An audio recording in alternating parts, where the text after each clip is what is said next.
O que acontece quando morremos? Cada civilização e sociedade pode ter uma resposta diferente. Então, por que todas as culturas desenvolveram rituais elaborados? E por que será que a humanidade é tão obcecada com o apocalipse? O mundo já acabou pelo menos 200 vezes nas previsões. Mas olha só que coisa, a gente tá aqui ainda, né?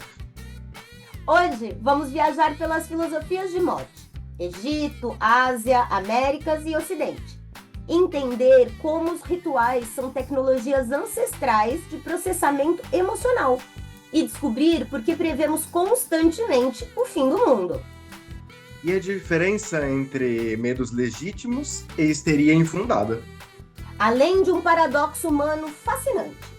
Somos a única espécie que sabe que vai morrer. Cachorro não acorda pensando, um dia não estarei aqui. Mas nós, essa consciência, moldou toda a civilização. Pirâmides, catedrais, literatura, filosofia, arte, tudo. Tudo é tentativa de dar significado à mortalidade.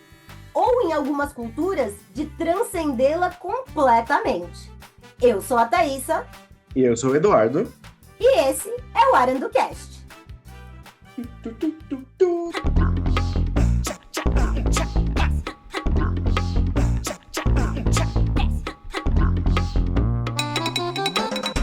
AranduCast. Aprender nunca foi tão divertido de escutar.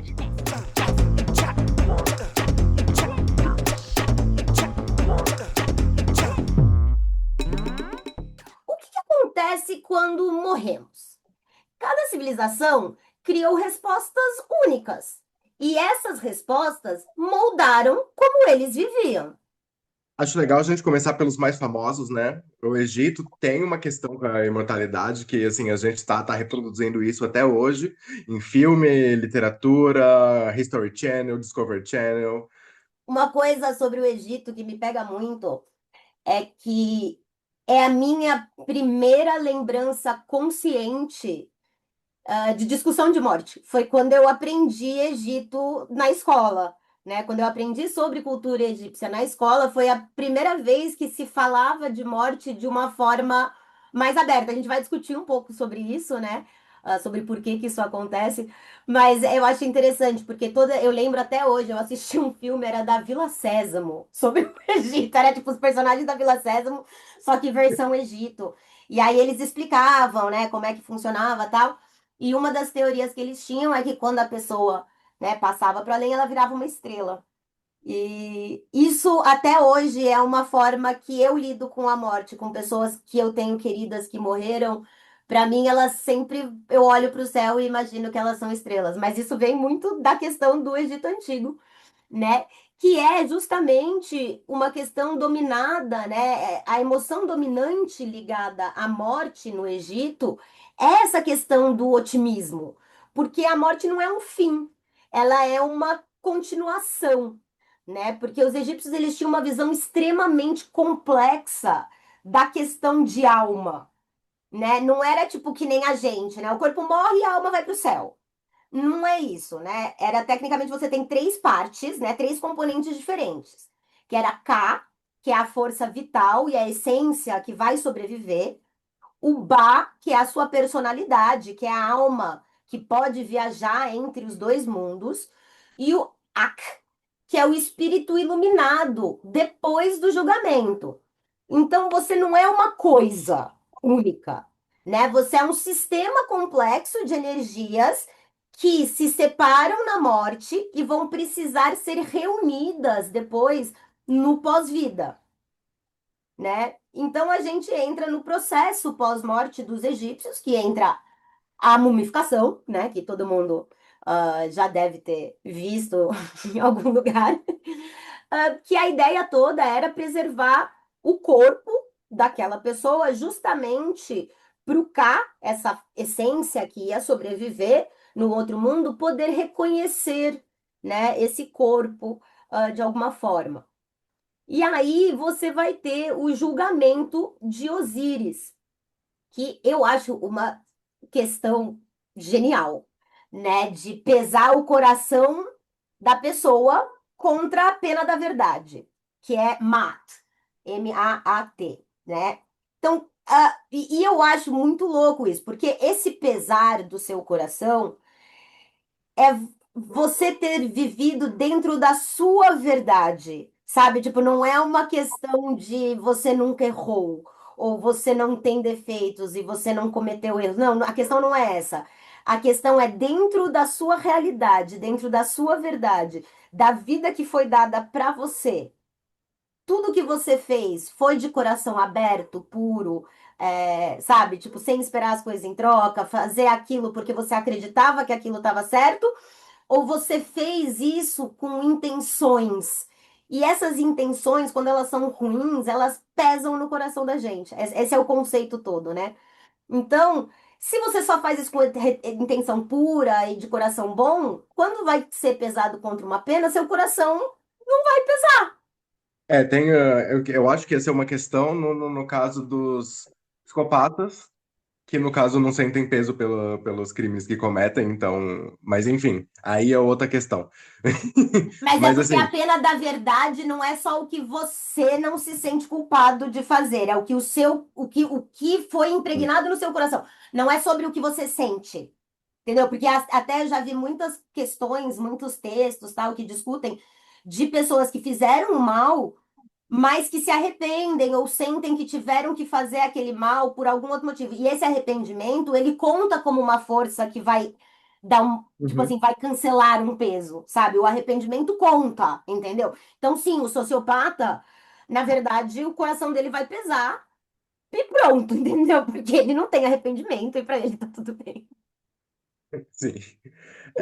Mas é isso. Uma analogia moderna é que a morte não era necessariamente um fim, era um exame, né? Que considerava tudo que foi vivido, e é isso, né? E se você passa, você vai para a vida eterna. Se você reprova, você vai para a lixeira do infinito e é cancelado para toda a vida. Aniquilação total, e é isso, acabou, virou poeira das estrelas.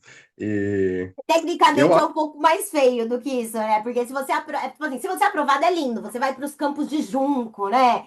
Que é uma cópia perfeita do que era o Egito daquela época, era como se fosse o Egito ideal, né? Mas se você é reprovado, não é que você, tipo, só deixa de existir, não é uma questão, puf, você explode, não, você é devorado por Amit, entendeu? É um processo um pouco mais, você vira comida de Deus brabo, entendeu? E aí você deixa de existir, E só aí, depois de só ter depois de ser comido. comido. Não, eu acho que é de uma inteligência psicológica incrível, né? Porque aí tem todo um sistema onde o comportamento em vida também tem umas consequências cósmicas. A gente trabalha isso um pouco na cristandade, mas aí de um jeito mais no medo mesmo. Eu acho que a gente já comentou isso no nosso último episódio. A gente pretende fazer alguns episódios ligados a sincretismos religiosos, etc, etc, etc. E isso, obviamente, vai incluir discutir as religiões separadamente para entender as certas simbologias e certas outras coisas que acontecem. E a gente vai perceber que isso é uma repetição em muitas religiões, né? Que coisas que você faz enquanto você está vivo e consciente podem ter repercussões no seu pós-vida, de uma forma ou de outra, né? Dependendo de como é pensado esse pós-vida, a gente vai ver tudo isso agora. Peraí, vamos lá, vamos continuar. Neurologicamente, na verdade, quando você falou de psicologia, isso me lembra de outra coisa. A questão neurológica é que isso tudo, desse comportamento em vida, ter consciência cósmica, vai criar uma motivação, né? Muito poderosa para essa pessoa seguir as regras sociais. E como a gente já comentou, muitas vezes as regras sociais são importadas da religião vigente. Por isso que a maioria das religiões organizadas que a gente conhece tem as mesmas regras básicas, que é basicamente uma só, não ferra o seu colega. Então, se você conseguir seguir isso, tá tudo sob controle. Mas enfim, o seu cérebro começa a pensar: se eu mentir ou se eu fizer o mal intencionalmente, meu coração vai pesar mais. E aí eu vou ser comido por amite. Então, isso é uma forma de controle social através de uma narrativa espiritual, né? E Uhum. aí eu acho que entra na questão das pirâmides, que a gente falou um pouquinho já, em outros episódios, mas a gente lembrar que elas não eram simplesmente túmulos, né? Elas eram projetadas numa forma de ser uma máquina de ressurreição, basicamente. Então, cada corredor, cada câmara, cada hieróglifo que tinha na parede, era tudo com a função de guiar o faraó através daquele submundo, né? Os textos que tinham nas pirâmides eram manuais de instruções, basicamente, para você poder navegar a morte, fazendo com que essa pirâmide fosse basicamente um GPS do pós-vida. Tipo, vira à esquerda no Rio do Fogo, evite o demônio da cabeça de crocodilo não sei aonde, receite esse feitiço quando encontrar os 42 juízes. Era um negócio super técnico, né? Que era justamente para mostrar o caminho. Assim, eu acho de uma delicadeza, porque assim, você não sabe, porque os colegas não voltaram. Então, assim, gente, e se ele se perder? Porque são muitas regras que a gente sabe. Então, assim, vamos deixar escrito? Mas eu tenho uma dúvida, quem trouxe as regras? Assim, tipo assim, quem veio trazer, quem voltou e falou assim, ô galera, eu fiz o caminho, deu tudo certo, ó, vou falar aqui as regras, vocês anotam. Porque como quem sabe que essas são as regras? Não sei, já sei, hein? Já sei. Sim. Bom, esse é todo o critério de 95% das religiões, né? Ninguém voltou para falar. Sei lá, fica aí essa reflexão. Mas isso acaba tendo um impacto social também, né? Porque os faraós, que eram pessoas que tinham poder e dinheiro, eles acabavam gastando a vida inteira preparando esse túmulo e aprendendo esse caminho e tendo certeza que ele ia conseguir chegar no pós-vida bem e XYZ. Então, no fim das contas, no Egito, quando a gente pensa, a economia do Egito Antigo, ela gira em torno da indústria funerária, né? Fazendo com que escribas, por exemplo, as pessoas que sabiam escrever e anotavam as informações, fossem essenciais, né? As pessoas que tinham a capacidade, pessoas que eram alfabetizadas de certa forma, elas eram extremamente É, reverenciadas, né? Porque uhum. essas pessoas, elas eram quem poderia, por exemplo, escrever o livro dos mortos personalizado para você não se perder de jeito nenhum.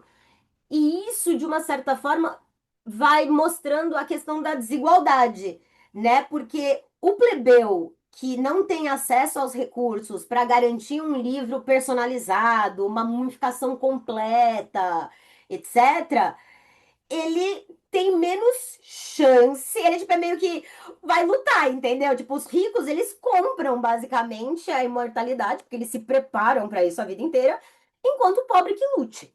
Entendeu? É isso. Por isso que eu espero que não tenha dado certo. Desculpa aí. Por isso que eu espero que em algum momento alguém anotou a esquerda e era a direita e cada um que lute também, pô. Sim, mas é por isso. E aí eu acho pior, porque aí numa questão de CLT, o escriba, dependendo do caso, ele podia ser enterrado junto, vivo. Um detalhe, porque aí ia toda a galera junto. E aí é um problema, é um Porque, problemão, né? porque tem isso, né? Quanto mais dinheiro você tinha, você podia levar servos pro submundo com você. Por que que você iria querer fazer isso? Se você é uma pessoa pura de coração, eu não faço ideia. Mas acontecia com frequência. O conceito de pureza é discutível através das eras. A gente pode até discutir isso um dia. Verdade. Mas agora, vamos mudar completamente de filosofia, né? Vamos de um rio para outro, a gente vai do Nilo para o Ganges. Então, quando a gente chega no Ganges, a gente já está falando de hinduísmo e budismo, que tem uma emoção dominante em relação à morte, mas uma questão de aceitação, né? A morte, ela nem é tão importante assim, ela é parte do processo de vida, do processo de evolução da alma, da vida como um ciclo, né? Sim, Então, quando a gente pensa o hinduísmo, a gente tem alguns conceitos fundamentais, né? Que é a questão do samsara, que é o ciclo infinito de nascimento, morte e renascimento. O Atman, que é a alma eterna que transmigra entre corpos. O karma, que é uma palavra que todo mundo já ouviu, que são as questões da ação dessa vida determinarem a sua próxima encarnação. Né? A gente usa karma às vezes como tipo instant karma, né? Alguém que nessa vida mesmo fez algo errado e de repente tomou uma invertida da vida e fala, karma, né? A gente usa ainda esse termo até hoje. Tem o moksha, que é o objetivo final, né? O grande objetivo do hinduísmo é o moksha, que é o escapar do ciclo, é você conseguir ter uma alma tão iluminada e tão avançada que ela não precisa mais entrar no ciclo para aprender nada. Meu sonho. Não ter que Meu voltar no sonho, ciclo. e aí a gente acaba com isso aí, acabou. Não, não preciso mais voltar. Eu tava lendo aqui esse roteiro e depois você vai ver, tem um negócio, você vai ver. Você vai ver, você vai ver. Deixei uma frase especial só para você, tá logo aqui embaixo, tá nessa página ainda. Então, a gente pode usar aqui uma metáfora que Krishna usa, e agora eu vou falar isso errado, provavelmente, então vocês me desculpem, que é o Bhagavad Gita, que é a alma troca de corpos como você troca de roupas velhas. Então, o seu corpo atual é a roupa usada. A morte é a sua oportunidade de trocar de roupa, mas a sua alma, a sua essência, continua igual. Então, a morte individual, ela não importa muito. Você morreu, ok, próximo corpo. O que importa é quebrar esse ciclo. É atingir o moksha e fundir com o Brahma, que é a consciência universal, porque você já é um ser tão iluminado que Brahma te absorve, entendeu? Sim, sim. Não, eu acho que se a gente pensar muito nisso, a gente sempre acaba caindo no budismo, porque vem do mesmo lugar, né? E as influências são completamente correlacionadas. Nos conceitos fundamentais, a gente pode pensar no anatta, que é não eu, não a alma permanente, né? Você é um processo, não entidade.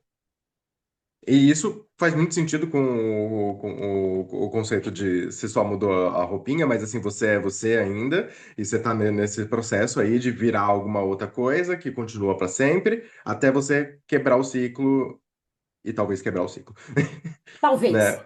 Talvez. Sim, ao mesmo tempo você tem a questão da impermanência, né? Que tudo muda constantemente, é um rio, né? Os budistas usam muito a metáfora da pedra jogada no rio, que o rio não é o mesmo, a água não é a mesma, o rio não é o mesmo, nem a pedra é a mesma.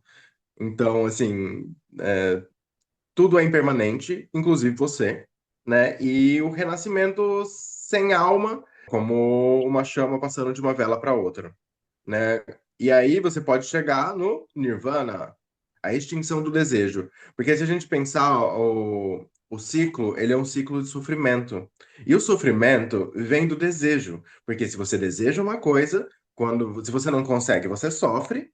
Se você consegue, você não vai querer, não vai mais desejar essa e vai desejar outra coisa e vai ter um outro sofrimento e assim consequentemente. E aí você acaba com isso e você acaba com o fim do renascimento, porque você não vai desejar mais nada, você vai ser só luz pura num lugar legal. Lembrando aqui que a gente está falando de Nirvana e não o Nirvana, a banda que vai unir todas as tribos. Mas também é legal pensar que aqui que fica uma coisa filosoficamente doida, né? Porque o hinduísmo acaba falando, você é eterno, só muda de corpo. E o budismo fala, você nem existe realmente, então relaxa, entendeu? Como assim eu não existo? Aí que fica a questão, como assim eu não existo? Eu existo sim, mas eu existo não existindo, segundo o budismo. Porque o budismo ele vai desconstruir a ideia do eu permanente, né? Porque é a ideia mesmo da pedrinha que você falou, não jogamos a pedra no mesmo rio duas vezes, né? Porque se você pensa você aos 5 anos, você não é a mesma pessoa que você é hoje. Tipo, você não era com 5 anos o Eduardo de hoje, né?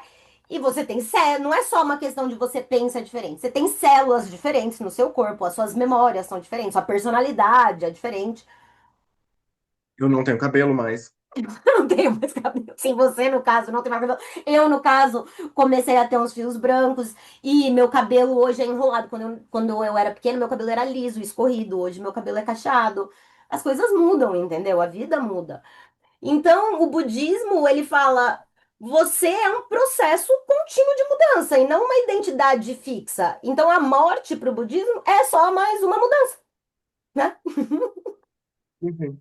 Ou vou me tacar no rio e aí eu vou sair uma nova pedra. É sobre isso. É sobre isso.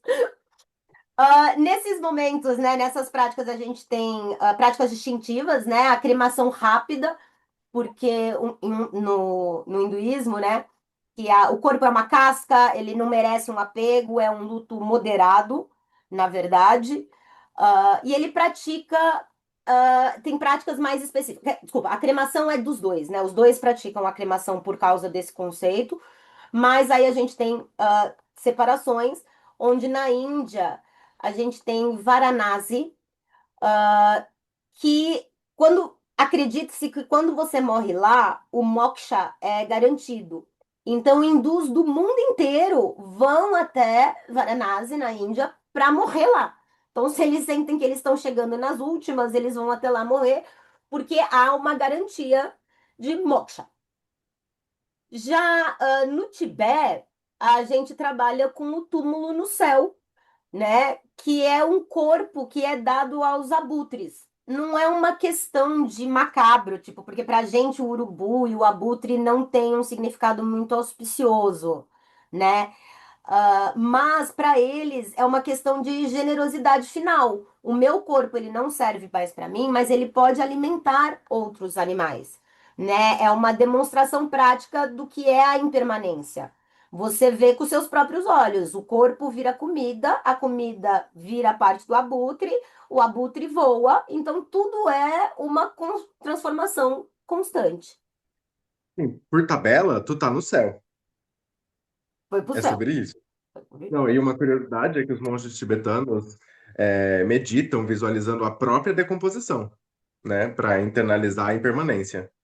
Que não é mórbido, eu sei que parece, mas não é mórbido e é um treinamento mental para aceitar a realidade que você vai virar comida de minhoca e assim por diante, ou de abutre, no caso. Neurologicamente, essas práticas elas funcionam e fazem sentido. Estudos com monges budistas mostram que a meditação regular sobre a morte, ela reduz de fato a ansiedade existencial que todos nós temos, né? Isso a gente pode até fazer um episódio inteiro sobre isso, entrando já com questões freudianas, né? Da pulsão de desejo, da pulsão de morte, que são outras discussões muito ligadas a isso de forma geral, né? Mas ficando aqui nesse momento que a gente está agora, a gente pode pensar que quanto mais você contempla a morte, menos medo você acaba tendo dela. Porque a dessensibilização através dessa exposição controlada com a morte é uma técnica de psicologia que a psicologia usa até hoje, né? Então, o impacto social disso é que as sociedades com uma relação totalmente diferente com a morte, né, com menos tabu e mais integração, mostram que elas são menos ansiosas. Parece que elas são mais calmas, né? Aquela sensação que a gente tem, ai, não, mas tal cultura é muito calma, é muito tranquila. Não é isso. Ela não tá com medo de morrer que nem a gente passa a vida inteira com medo de morrer. Porque o jeito que o cérebro dela é programado para lidar com a morte não é igual ao nosso, né? E a gente vai entrar nisso agora, né, quando a gente entra um pouco na questão das religiões abraâmicas, né, onde a morte é uma coisa muito séria e é um comportamento que importa cosmicamente e tem a ver com essa questão de responsabilidade moral. Quando a gente fala de religiões abraâmicas, a gente está falando das religiões que depois viraram o que a gente conhece hoje, basicamente tudo que é mais dominante, que é o judaísmo, o islamismo e o catolicismo, o cristianismo, né? E todas essas vão trabalhar com essa questão de responsabilidade moral com um padrão comum, uma morte individual que vai gerar um julgamento moral que vai ter consequências eternas. Então é uma linha do tempo, não é um ciclo que nem a gente percebe nas outras religiões que a gente estava falando antes, né? Nas outras crenças até. Porque às vezes a pessoa é só daquela cultura, ela não tem aquela religião. Mas enfim, ah, não é um ciclo, né? É uma linha, que nem a gente fala. Por que será? Isso fala, conta muito sobre nós quando a gente pensa que a gente sempre quer estudar a história linearmente. Porque a gente vê as coisas muito linearmente. Nasce, vive, morre, é julgado, alguma coisa assim, e vai para a eternidade, ou não. Entendeu? Tipo, é basicamente isso. No caso, tu vai pra eternidade. Aí o caso é pra ver se você vai bem ou vai mal. Não, Sim. vai para algum lugar para sempre. Mas aí, no cristianismo, né, a gente vai ter uma questão da alma imortal, né, e uma ressurreição corporal ao mesmo tempo que aí a gente vai ter o lance, né, Jesus, vai ter até Lázaro, que aí Jesus fez assim um crossover, mas não é uma coisa que todo mundo pode fazer. É, mas E tem você vai ele ter mesmo na Páscoa, né? A Páscoa em si é a ideia toda, né, da alma imortal com a ressurreição do corpo, né? sim, porque é uma questão de ilustração nas histórias bíblicas, né? Não que nos outros a gente não tenha histórias onde a gente se baseia, mas a Bíblia, ou o Alcorão, ou a Torá, elas são muito a base da coisa, né? A base literal. Você vai ter história, você vai ter todas essas regras morais explicadas em algum momento. E aí Jesus é a ilustração disso no cristianismo, né? Com essa alma imortal, que é Deus, que aí você vai ter a Trindade, a gente pode até discutir isso um dia. Tô É, falando, esse episódio de várias religiões tá, vai sair, gente. É, não tem como a gente fugir dele, já foi decidido. e aí você vai ter ressurreição corporal, né? Num combo único aí, o julgamento duplo, né? Que para morrer é julgado e no fim dos tempos a gente vai ter que ser julgado de novo.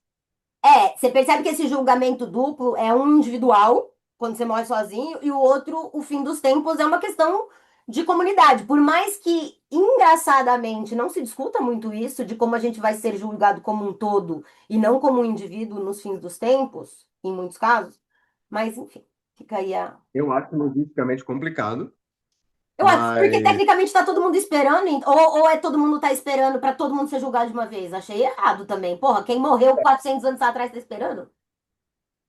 tem discussões metafísicas de que o tempo é uma coisa abstrata no além. Então, não sei. Fair Tá aí enough. precisa de um teólogo que também, enfim, não vou discutir sobre isso agora, mas os destinos são, as possibilidades de destino são céu, inferno, purgatório. Tinha o limbo, mas não tem mais, porque o Papa João Paulo II acho que tirou o limbo. E o purgatório não era parecido? Pra mim era a mesma coisa. Tudo, mas aí era o purgatório é porque você fez mal, mas não tão mal assim. O limbo é porque você não foi batizado. Ah, pra mim era tipo, todo mundo ia pra mim, purgatório e limbo era parecido, era tipo a sala de espera. Enquanto você não vai pra nenhum dos lados, você fica ali naquela sala de espera tentando pagar seus pecados, se você quiser subir ou Sim. nem aí se você quiser descer. Se você tiver a senha, uma coisa, se você não tiver a senha, é outra. Entendeu? Se você tiver Ah, entendi. cadastro, Você fez depende. cadastro quando você fez cadastro em algum momento sendo batizado, você ganha a senha. Senão, não. Entendi. Sim, mas aí eu fico pensando, será que alguém avisou as pessoas que estavam esperando no limbo quando ele foi tirado do ar? Não sei, enfim. Você tá devagando muito. Deixa eu ir pro islamismo. A gente vai ter no islamismo. Ó, gente, desculpa, eu não tô querendo ofender ninguém se eu falar alguma coisa errada, tá? Então, Barzakh, que é um estado intermediário entre a morte e a ressurreição. Você tem o dia do julgamento, que é o Kiamá, onde todos ressuscitam e são julgados por Alá. E aí você tem dois destinos, que é Jannah e Jahannam, que são descrições vividas. E aí vai ter o Shahad na morte crucial. O enterro para eles é rápido, ocorre dentro de 24 horas e o corpo fica virado para Meca. No judaísmo, a gente vai ter o Sheol, no antigo judaísmo, né? Que é um lugar sombrio onde todos iam. E aí vai ter a ressurreição, que é posterior, na época messiânica, e o foco tá nessa vida, né? É o de legado e o de memória. O Yahrzeit é a vela anual no aniversário de morte. Então, psicologicamente, essas religiões, elas criam o quê? Um sistema de justiça cósmica. Se o mundo terreno é injusto, vai ter esse julgamento depois que vai acertar tudo, né? E isso é neurologicamente confortante, especialmente para pessoas que são vítimas de injustiça em vida. Então, para eles é uma forma de pode não ter dado certo aqui, pode não ter tido justiça aqui, mas lá o Deus superior, enfim, vai resolver esse rolê, entendeu? É isso. E isso, obviamente, gera impactos sociais na maioria dos casos, com caridade e boas obras que vão afetar no seu julgamento, né? São pontos a seu favor, é tipo seus advogados de defesa. Olha, ele doou bastante do dinheiro dele, ele construiu uma escola, ele ajudou orfanatos, enfim. Existe o medo do inferno, claro, esse medo de um lugar horrível para se ficar por toda a eternidade, que é uma forma clara de controle social, né? Que é como se fosse a pior prisão que você pode imaginar no mundo e você vai ficar lá para sempre. E aí a gente tem as cruzadas, as jihadis, que são a ideia de morrer pela fé para ter um lugar no paraíso, né? Especialmente nessas crenças, a gente vai poder observar, através da arte, uma cultura obcecada com questões de morte, julgamento, martírio, né? Catedrais e igrejas, às vezes elas têm caveiras, esqueletos, representações do inferno, né? Quando a gente fala da Igreja Católica, que é a religião que eu fui criada, então eu conheço mais, você vai ter toda a via sacra de Jesus, que foi todo aquele sofrimento, mostrando cada coisa que aconteceu e como. Porque para que serve aqueles quadros? Para as pessoas meditarem e pensarem enquanto Jesus sofreu para poder aquela pessoa estar ali, sabe? Então, existe uma obsessão mesmo, né? Dessa questão da morte como algo ruim, como algo que se você não for perfeito, tá tudo acabado pra você. E é isso, eu acho que a gente pode pensar agora numa coisa completamente diferente, que são cosmovisões indígenas, que é uma questão de ancestralidade viva, né? A emoção dominante nesse caso é a continuidade, a morte como transformação e não como término. A pessoa vira ancestral, é quase uma graduação, né? Ela continua ativa na comunidade, ela não partiu, ela tá só em um outro plano, mas que é acessível ainda, né? Você pensar nas populações tupi-guaranis, você vai ter a terra sem males, né? Que é o paraíso terrestre a ser alcançado, né? Que é tipo um estado ideal de terra, né? E você vai ter uma antropofagia ritual, que é comer o inimigo. A Vai, gente já a gente, falou um pouquinho, né? a gente já falou disso algumas vezes, né? Você vai comer o inimigo para absorver a força dele. E você vai ter a figura dos pajés, que vão ser os mediadores entre esses dois mundos, né? A antropofagia não era para ser selvageria, tá? Né? Nesse caso, os europeus até tinham uma perspectiva disso, mas era um ritual profundo, né? Você lutou bravamente e eu honro a sua derrota, E a sua absorvendo. coragem, né?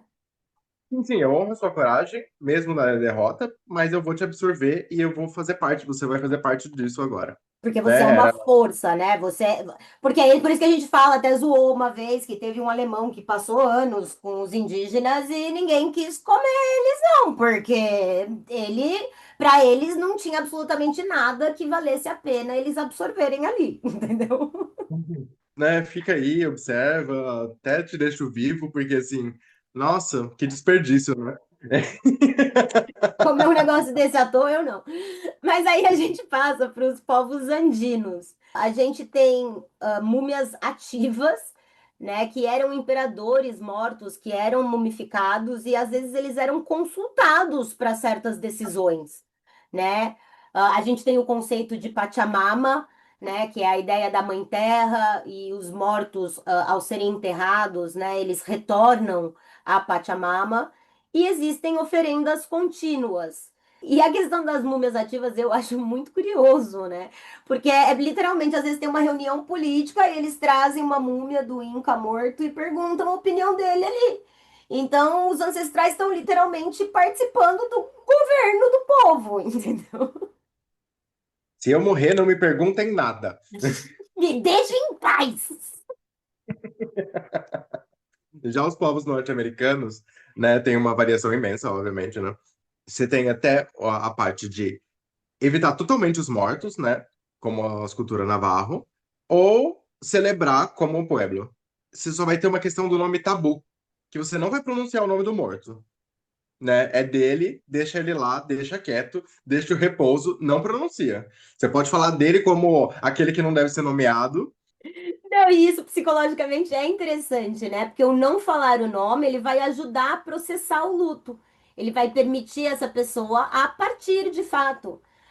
Em outras culturas, a questão do falar o nome é uma forma de manter aquele ser vivo, né? São estratégias opostas e as duas são válidas, né? A gente não tá falando que uma é melhor que a outra aqui, mas são formas diferentes, como a gente tá falando durante todo esse episódio, de lidar com o luto e com a morte. Para os povos africanos, eu acho legal também a gente pensar, por exemplo, na cultura Yorubá e Akan, os ancestrais, eles têm uma autoridade, né? Eles têm mais poder que os vivos, né? Eles, o Egungun, mascarados, né? Que são ancestrais literalmente presentes nos rituais, inclusive com incorporação. Você vai ter libações e oferendas contínuas a essas figuras de autoridade ancestral, né? No Brasil, o Candomblé e a Umbanda mantém essa filosofia, é muito presente, inclusive muito mesclada com o Espiritismo, que também tem essa questão. Né, a gente vai explorar muito isso em futuros episódios, principalmente quando a gente for falar de religiões de matriz africana e sincretismos, e porque às vezes para a gente é muito difícil de compreender. Agora a gente vai ligar rapidinho com o episódio passado, né? Que a gente estava falando sobre o Halloween e a gente pincelou rapidinho sobre o Dia de los Muertos e falou: vamos falar um pouquinho mais sobre eles quando a gente falar sobre filosofias de morte, né? Então, relembrando aqui mais ou menos, a filosofia do Dia de los Muertos é um mix, né? Entre raízes astecas com um sincretismo católico, né? A muerte não é o fim, é uma transição. E existe um certo tipo de humor diante dessa morte, porque eles acreditam que o rir na cara da morte, o zombar com a morte, dormir com ela, festejar ela, tira o poder que ela tem, né? E reforça ainda mais esse conceito de ciclo e não linha, os ancestrais presentes em outro plano. E como a gente comentou, isso tem os benefícios psicológicos. A gente está falando de um luto que geralmente é celebrado de uma forma coletiva e não individual.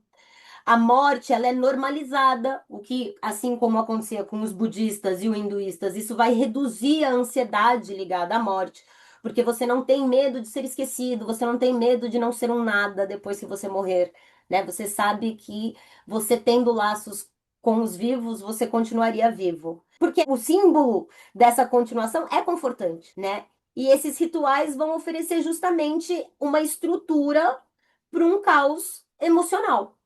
Porque eu acredito que hoje, assim, a gente tem uma visão científica até, né, da morte como um fim definitivo, né, na nossa sociedade capitalista, quando a gente pensa a sociedade capitalista.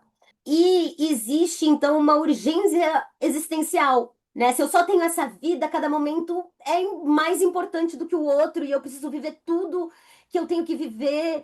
E isso é uma consciência que emerge do cérebro físico, porque se a gente não tem um cérebro físico, a gente não tem consciência. E aí vem a questão da morte como um fim absoluto. Mas os rituais, querendo ou não, eles permanecem. Questões de funerais, velórios, cemitérios, eles estão aí ainda, né? E por quê? Porque o ritual é para quem está vivo. É para processar esse luto, é para marcar essa transição e é para fortalecer a comunidade, seja isso a comunidade grande, né, o meio social como um todo, ou a comunidade da família, né, aquele grupo de queridos, pessoas próximas ao morto individual. E aí a gente vai ter alguns movimentos contemporâneos agora, né, funerais verdes, compostagem humana, que é legalizada em alguns lugares não. A cremação e a dispersão das cinzas, né? As memórias digitais, que aí você vai ter memoriais no Facebook, no Instagram, que é, enfim, uma coisa presente hoje em dia, porque é uma coisa que a modernidade trouxe essa questão pra gente, né? E o paradoxo, né? Sociedades seculares negam morte mais do que religiosas, porque é isso que a gente faz, né? E hospitalização, eufemismo, invisibilidade, religiões antigas integravam a morte na vida, e a modernidade medicaliza, terceiriza e esconde essas questões. O luto ele tem um tempo, 2 dias úteis e acabou. A gente tem que fazer, tacar tudo, né, naqueles 2 dias úteis e acabou ali. Isso se é uma pessoa próxima, em registro, porque se não é em registro também não conta.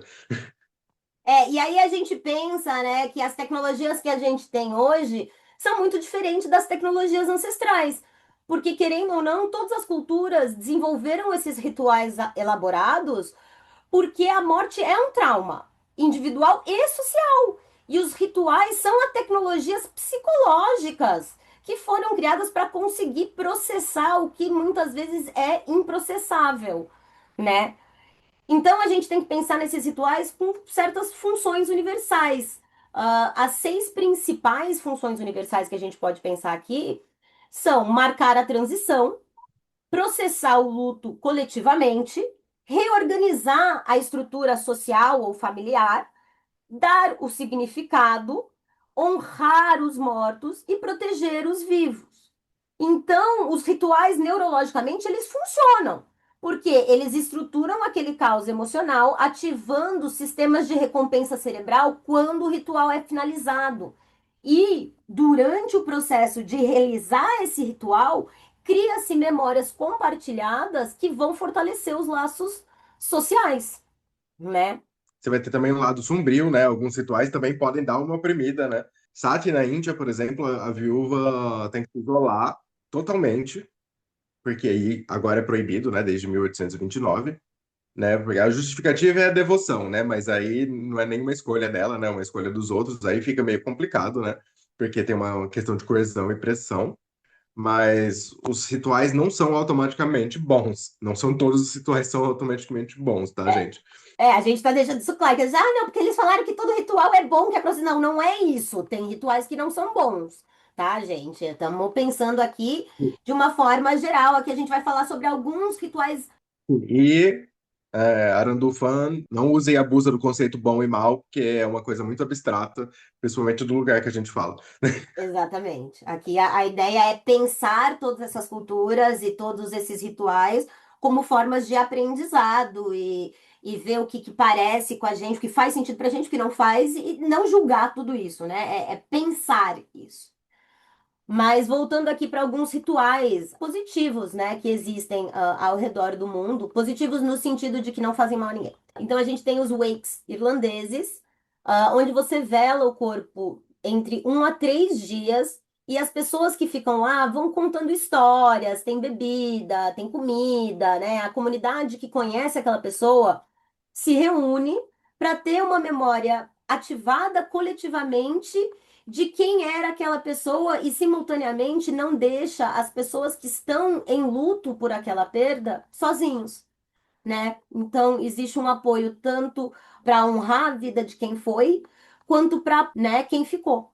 Sim, aí você vai ter os funerais jazz em Nova Orleans, que Second Line, ou seja, tristeza na ida, alegria na volta. Transformar dor em arte, a morte em celebração comunitária. Né, tem muitas influências africanas mantidas através das gerações escravizadas e aí sincretizadas na contemporaneidade e unidas no jazz. Que é maravilhoso.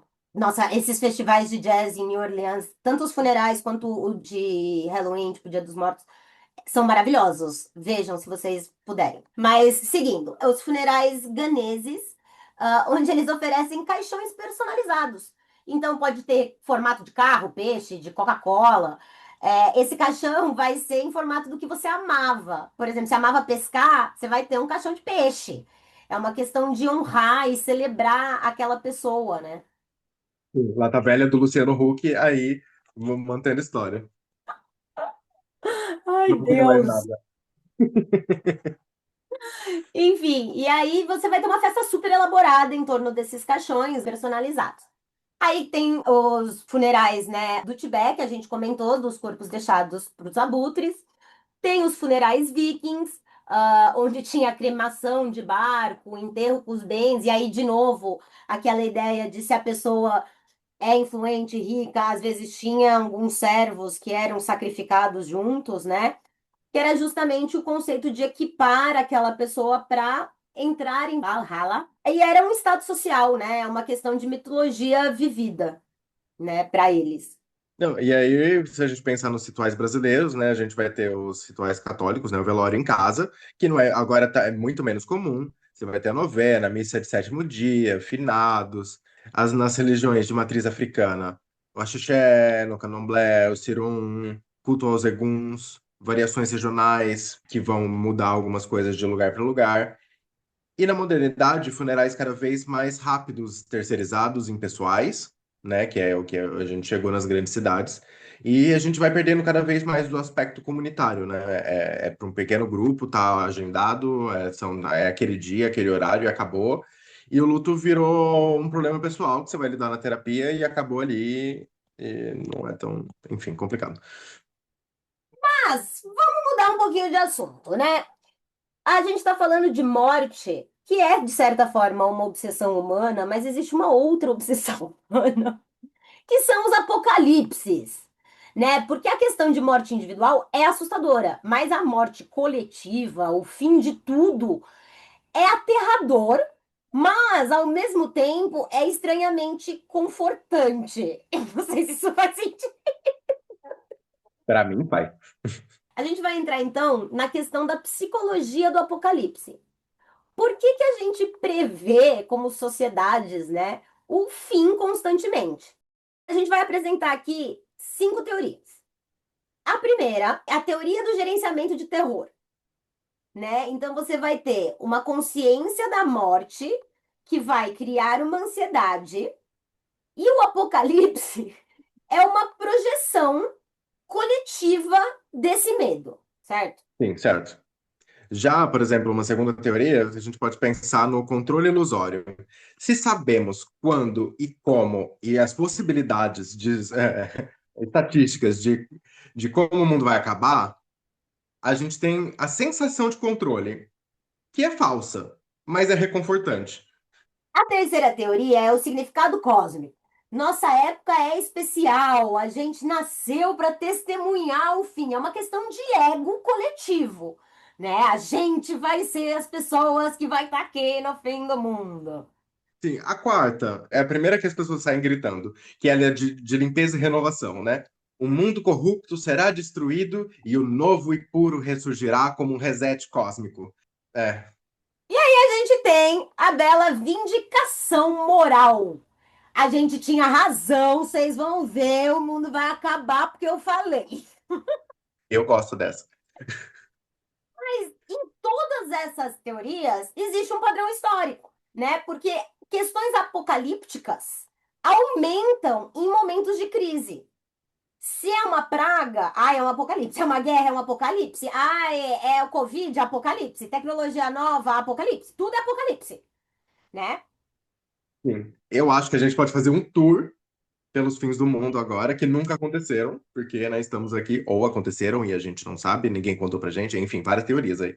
Aqui a gente vai só falar de fins do mundo que, assim, o resto do mundo, e não só a gente, consideram também fins do mundo. Porque tem outros, tá? Tiveram muitos outros no meio do caminho. Aqui a gente tá falando dos. Os que foram carimbados com um tour realmente mundial. Então, aí a gente vai ter, no ano 1000 depois de Cristo, o milenarismo cristão, né?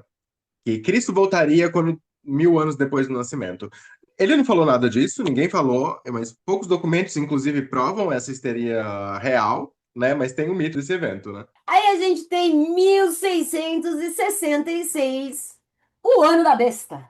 666 seria o anticristo. Como chegou nisso é muito interessante, a gente pode conversar sobre isso em outro episódio também, mas não agora.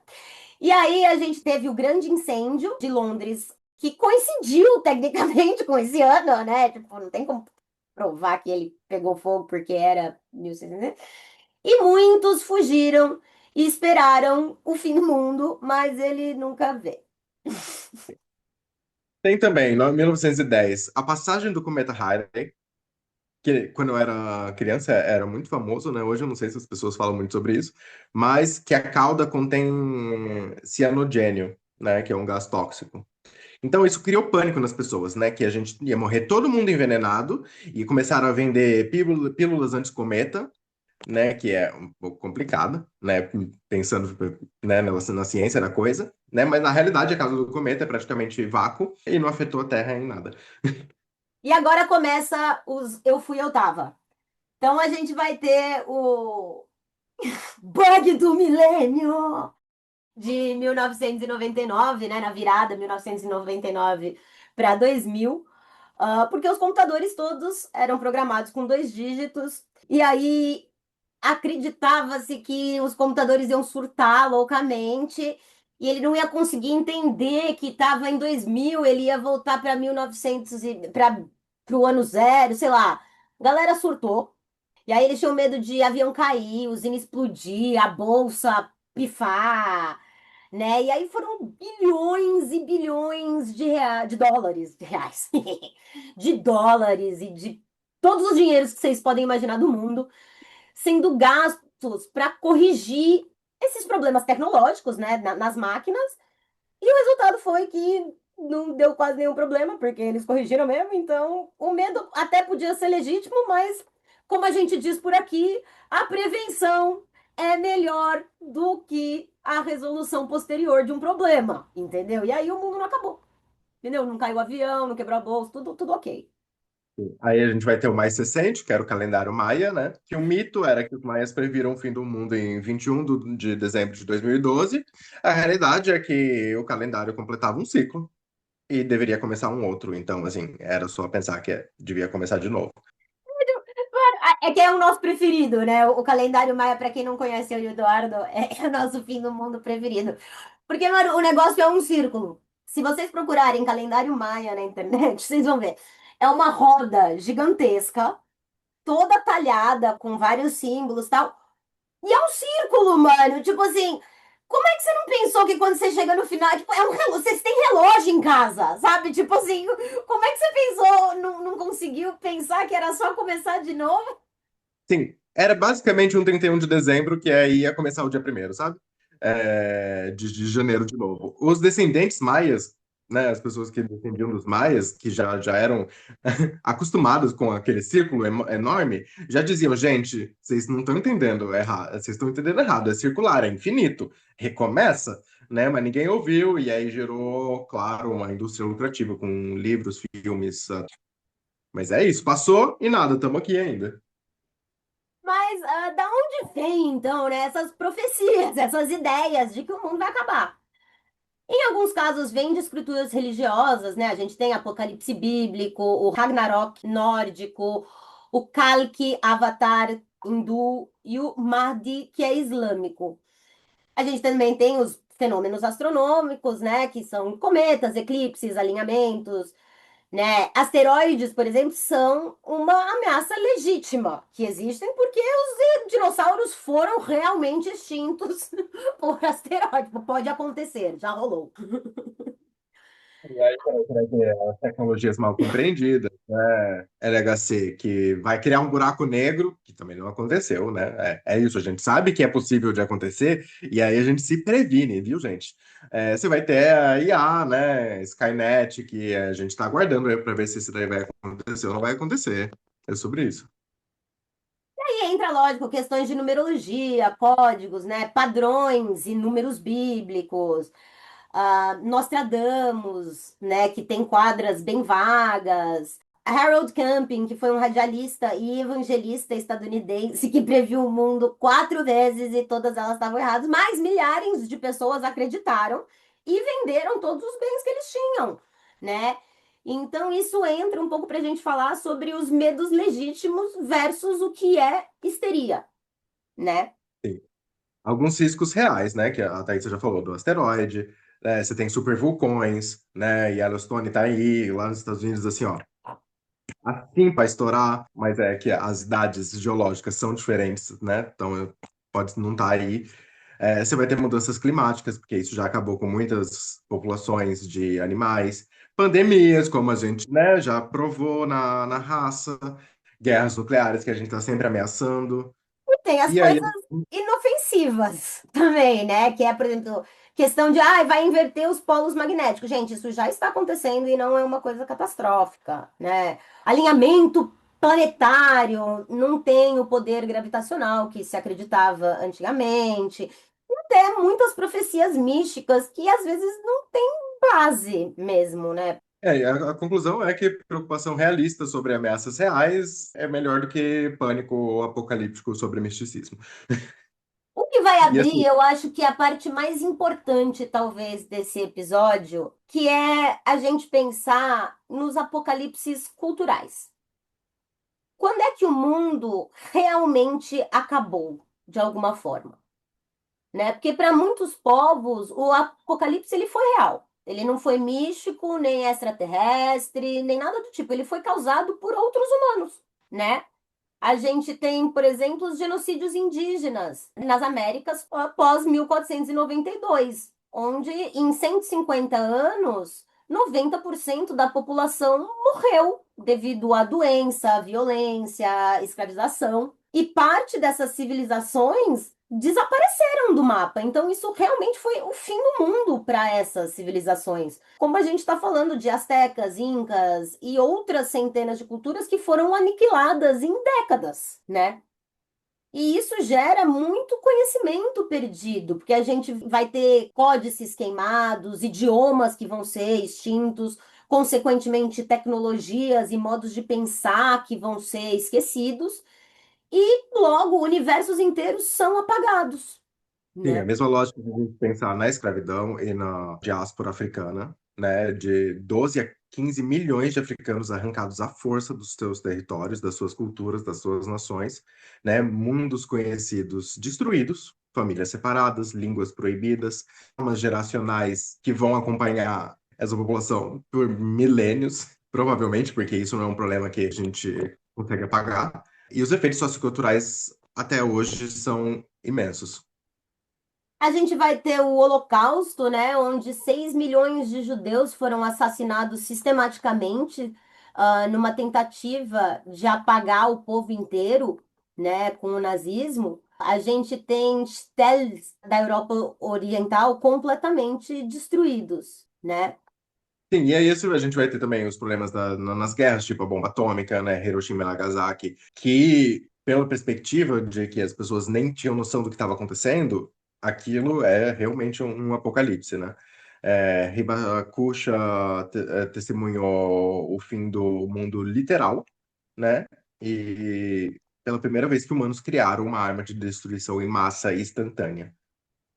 E aí eu acho que a gente pode entrar em Nakba e o conflito Israel-Palestina, que é um caso que está acontecendo agora, bem na nossa frente, e ele precisa ser mencionado, mesmo que ele mereça talvez até séries inteiras relacionado a ele, por ser muito complexo, né? Essa questão Israel-Palestina é milenar, ela atravessada por religião, o colonialismo britânico, o próprio Holocausto que a gente mencionou antes, questões de geopolítica, e ela é muito complexa. Mas tem fatos que são inegáveis, né? Em 1948, rolou Nakba, que foi a catástrofe, e teve a criação do Estado de Israel, e 750 mil palestinos foram expulsos de suas casas e mais de 500 aldeias palestinas foram destruídas. Então, para os palestinos ali, foi literalmente um apocalipse. E o mundo conhecido deles foi destruído do dia para a noite. E desde então a gente está falando de ocupação militar contínua de territórios palestinos, Gaza com mais de 2 milhões de pessoas vivendo em área minúscula, bloqueada há 17 anos. A gente tem a Cisjordânia, que tem uma colonização constante, restrições de movimentos, demolições de casas. famílias que são separadas, terras confiscadas, gerações nascendo sob ocupação.